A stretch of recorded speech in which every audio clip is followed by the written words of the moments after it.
Bismillah, sur le live, bienvenue mes amis, je me présente Hachem Saïti, un étudiant de la faculté de sciences de Tunis. Nous allons commencer aujourd'hui, Inch'Allah, une nouvelle formation. C'est une formation de programmation orientée objet. Et nous allons faire une application sur le langage Java. Donc, au cours de cette formation, nous allons voir quelques parties. Donc, je vais débuter par vous expliquer les principes avec les détails de programmation orientée objet. Ensuite, nous allons voir des vidéos sur le langage Java. Ensuite, je passe à vous expliquer et à vous faire comprendre la bibliothèque Swing de Java, c'est-à-dire faire des interfaces graphiques en Java avec des actions et des événements et des choses comme ça. Donc l'autre étape, l'étape suivante sera le JDBC. Donc c'est la connexion en utilisant Java à une base de données, et c'est la manipulation de cette base de données. Et enfin nous allons faire un projet. C'est une application de gestion. J'ai pas jusqu'à ce moment-là choisi entre différents domaines de gestion. Donc c'est une application de gestion en général dans laquelle nous allons faire une interface graphique. Nous allons utiliser la programmation orientée objet avec le Java et nous allons utiliser le JDBC. Donc je vous souhaite une très belle formation. Et on débute dans le prochain vidéo aux programmations orientées objet. Avant tout ça, je vais citer quelques définitions. Alors, c'est quoi Java? Java, c'est un langage de programmation orienté objet et c'est un environnement d'exécution. Donc, ce langage est développé par Sun Microsystems et il a été lancé officiellement en 1995. Donc Java, un peu d'historique, Java a été conçu pour le web en premier temps. Et son but initial était de rendre les pages web plus dynamiques, qui est le but à ce moment de JavaScript, de rendre les pages interactives et dynamiques. Donc le Java a bien évolué avec le temps et est devenu un langage de programmation très puissant, et même très puissant, et je vous dis le plus puissant et le plus simple à mettre en œuvre, le plus compliqué à l'intérieur, mais il est simple pour vous comme utilisateur ou comme programmeur. Donc il va vous donner beaucoup de bénéfices. Je pense qu'il est le plus simple, le plus adorable et le plus utilisé. Donc, Java est aujourd'hui officiellement supporté par Sun, mais aussi par certaines entreprises comme IBM, qui développent les applications pour l'IBM. Je pense que c'est plus de 80% du Java. Donc, Java, a beaucoup de bénéfices. Je cite qu'il est capable de s'exécuter sur n'importe quelle plateforme, car Java, il est compilé et il est interprété.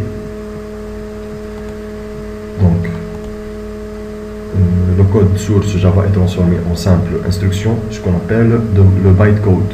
Donc, j'explique cette étape qui est très délicate. Donc je prends comme exemple le C. Le C, c'est un langage très connu et très utilisé. Donc par exemple, on a le Linux, le noyau de Linux est d'ailleurs codé en C. Donc si vous programmez en langage C, vous écrivez votre code, ce qu'on appelle le code source, sur votre éditeur, un éditeur de votre choix. La machine, c'est évidemment, elle n'est pas capable de comprendre votre code tel qu'il est écrit avec des alphabets et des caractères spéciaux.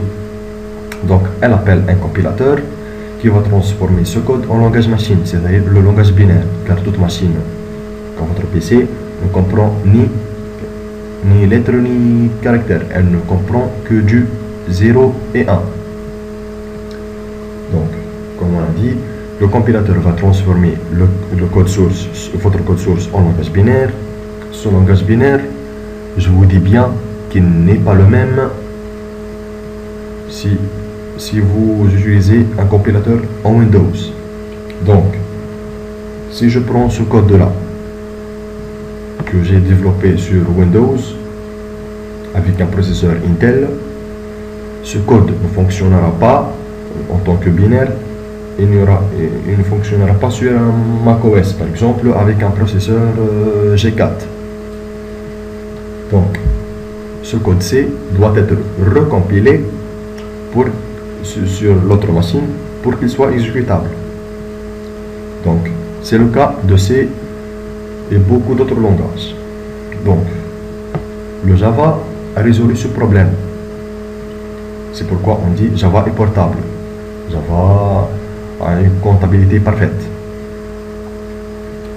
Donc, pour Java, on écrit notre code source sur notre éditeur préféré ou sur notre IDE. Je vais vous expliquer c'est quoi un IDE, mais je cite quelques exemples. Le NetBeans ou l'Eclipse, ce sont des IDE. Donc, on écrit notre code sur cet IDE. Ce code-là va être transformé en ce qu'on appelle bytecode, qui sont des instructions générées par le compilateur. Ces instructions-là sont en binaire. Ils sont bien interprétés, exécutés sur n'importe quel ordinateur, de manière abstraite. Donc, c'est le rôle de ce qu'on appelle JVM, c'est-à-dire Java Virtual Machine. Donc, comme j'ai dit, c'est totalement le contraire de l'assembleur ou du C. Donc, il faut compiler le code Java à l'aide d'un JVM. Cette JVM est bien différente entre chaque système d'exploitation. Mais je vous dis, chaque système d'exploitation qui veut interpréter le Java doit être muni d'un JVM. Si vous voulez vous bénéficier de la portabilité de Java, ce JVM-là doit être un JVM SAN. Car il existe beaucoup d'autres JVM qui ne sont pas développés par SAN et qui manquent des bibliothèques juste comme ça. Donc, avec ces JVM-là, vous n'allez pas, vos machines ne comprendront pas le code source Java ou le bytecode Java. Donc, vous avez à télécharger le JVM développé par SAN. Ce JVM va vous donner, après le code source, il va le transformer en ce qu'on appelle le bytecode. Ce bytecode-là, que vous pouvez prendre et le lancer sur n'importe quel OS, avec n'importe quel processeur.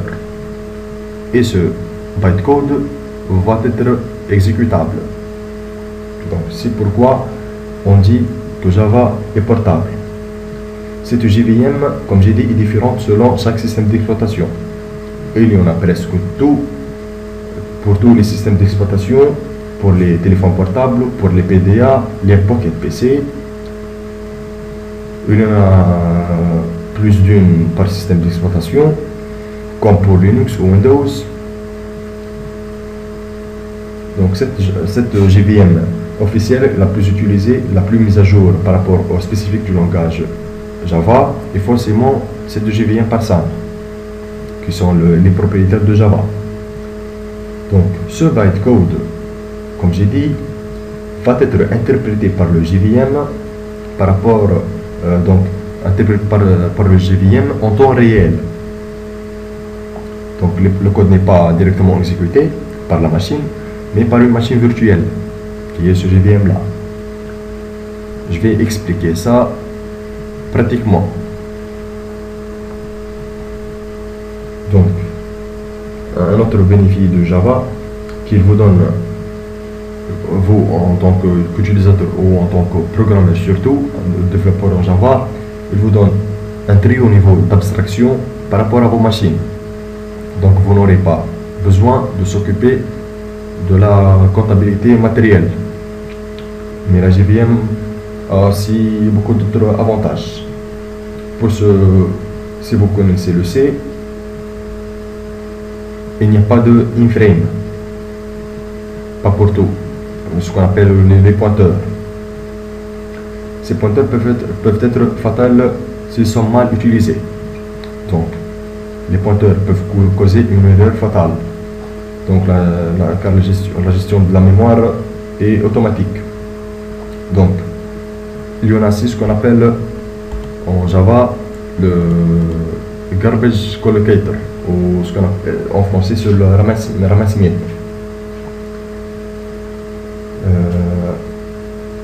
Attention, l'utilisation d'un garbage collocator ne dispense pas d'écrire un code propre. D'ailleurs, il existe certaines techniques avancées de programmation en Java pour une utilisation parfaite du garbage collocator.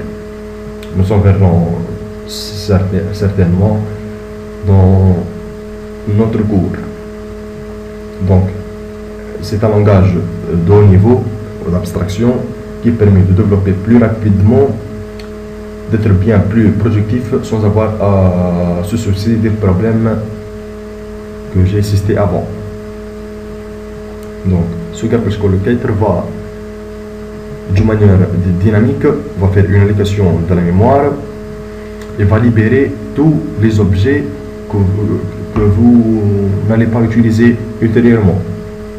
Nous allons voir c'est quoi un objet et vous allez voir bien ça d'une manière pratique. Donc, je conclue.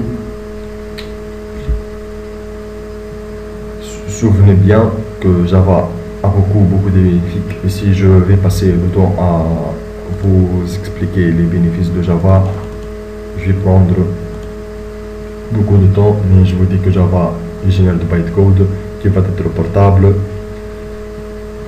La JVM, Java Virtual Machine, existe par défaut sur de nombreuses plateformes, Unix, Windows 32 et Windows 64, Mac OS, sur des navigateurs tels que Netscape, Internet Explorer et Google Chrome. Donc le JVM est intégré dans vos machines. Donc c'est le JVM développé par Sun, donc le JVM officiel, il est intégré automatiquement dans vos machines. Donc nous allons commencer dans le prochain vidéo à vous expliquer les notions de base de la programmation orientée objet. Donc je vous souhaite une très belle formation. C'est un domaine très puissant, il est très magnifique et il est très demandé, que vous devez sans aucun souci avoir une grande idée, et j'espère qu'avec ces tutos vous allez avoir le titre de développeur en Java. Donc je vous souhaite une très belle formation. Merci bien pour votre attention. Je vous invite à voir vous-même les bénéfices de Java, qu'il est portable, qu'il est simple, qu'il est blablabla. Donc il est un langage très magnifique. La programmation orientée objet aussi a beaucoup de choses magnifiques que vous devez avoir une idée et que je vais expliquer par détail dans les prochains tutos. Merci bien pour votre attention.